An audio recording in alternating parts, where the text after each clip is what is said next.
जय श्री कृष्ण भक्तजनों। माघ मास महात्म अध्याय 17वां, 15वां और 16वें अध्याय में हमने कंचन मालिनी की कथा श्रवण कर रहे थे। उसके आगे की कथा हम 17वें अध्याय में श्रवण करेंगे। भगवान दत्तात्रेय जी ने सहस्त्रबाहु से कहा कि अप्सरा कंचन मालिनी का संपूर्ण वृत्तांत सुनने के बाद उस राक्षस से पूछने लगी कि हे राक्षस, अब तुम अपनी दुर्दशा का कारण बताओ।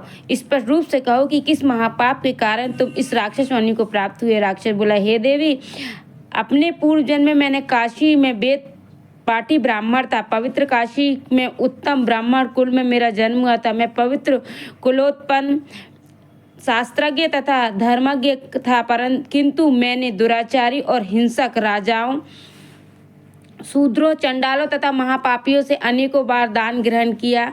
इतना ही नहीं, मैंने पवित्र काशी नगरी में अनेकों पाप भी किए। मैंने स्वयं कुपात्रों से दान लिया, परंतु कभी कोई धर्म का कार्य नहीं किया। इसी कारण मृत्यु के पश्चात मुझे घोर नरकों की प्राप्ति हुई। मैंने पवित्र धाम काशी में महापापी जीवन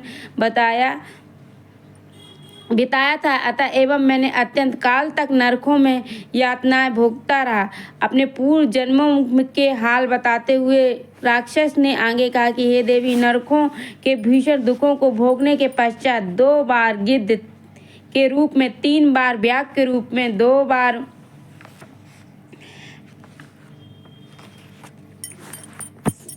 बार सर्प के रूप में, 1 बार उल्लूक के रूप में तथा 9वीं बार शुकर योनि में मेरा जन्म हो चुका है। अब 10वीं बार मुझे राक्षस योनि प्राप्त हुई है। इस योनि में मैं सहस्त्र वर्षों तक जीवन बिता चुका हूँ, परंतु मेरा उद्धार नहीं हो रहा है। मैंने अपने इस वर्तमान निवास क्षेत्र को असंख्य निर्दोष जीवों की हत्या से 3 योजन तक का विस्तार तक जीवनहीन कर दिया है।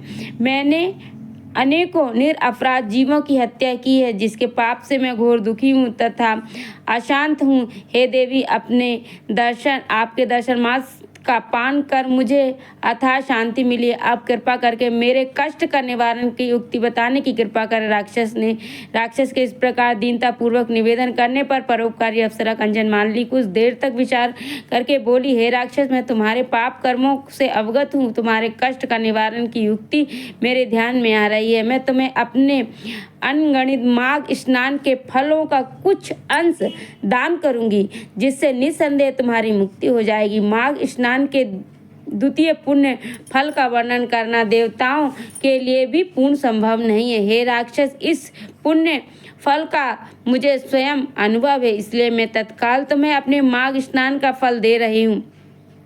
इसके पश्चात कंचन मालिनी ने अपने वस्त्र निचोड़कर तथा हाथ में जल लेकर संकल्प कर अपने माघ स्नान का फल उस राक्षस को दान में दे दिया। कंचन मालिनी के इस दान के चमत्कारी प्रभाव से वह राक्षस तत्काल राक्षस योनि से मुक्त होकर देवताओं जैसे स्वरूप को प्राप्त हो गया। उसी समय देव योनि प्राप्त कर चुके राक्षस को स्वर्ग लोक ले जाने के लिए दिव्य विमान आ गया। प्रस्थान के पूर्ण मस्तक होकर उसने कंचन मालिनी से कहा, हे माता, आपने पापों तथा दुखों से मुझे मुक्त किया है। अब ऐसे शुभ कर्मों का वर्णन आपकी पवित्र वाणी द्वारा सुनना चाहता हूँ, जिसको करने से सदैव के लिए नरक यातना से मुक्ति मिल जाती है। दिव्य शरीरधारी राक्षस द्वारा निवेदन करने पर कंचन मालिनी ने उसे उपदेश देते हुए कहा कि सौम्य स्वप्न में भी जीव हिंसा नहीं करनी चाहिए, काम को वश में रखना नहीं चाहिए तथा कभी भी पर स्त्री गमन नहीं करना चाहिए। सदैव भक्ति, भजन तथा धर्म कार्यों में लीन रहना चाहिए। पर छिंद वेषण पर निंदा से मुक्त रहकर सदैव ही सत्य संभाषण करना चाहिए। तुम्हारे स्नेह तथा श्रद्धा के वशीभूत होकर मैंने तुम्हें जो धर्मोपदेश दिया है, इसे सदैव ध्यान रखकर मनसा वाचा कर्मणा धर्मलीन बने रहना चाहिए, भगवत भजन करते रहना चाहिए, इसी में तुम्हारा कल्याण निहित है। कंचन मालिनी का उपदेश सुनकर वह देवकाईधारी राक्षस बोला, हे भद्रे, आपका सदैव कल्याण हो, आप सदैव सुखी तथा प्रसन्न रहें।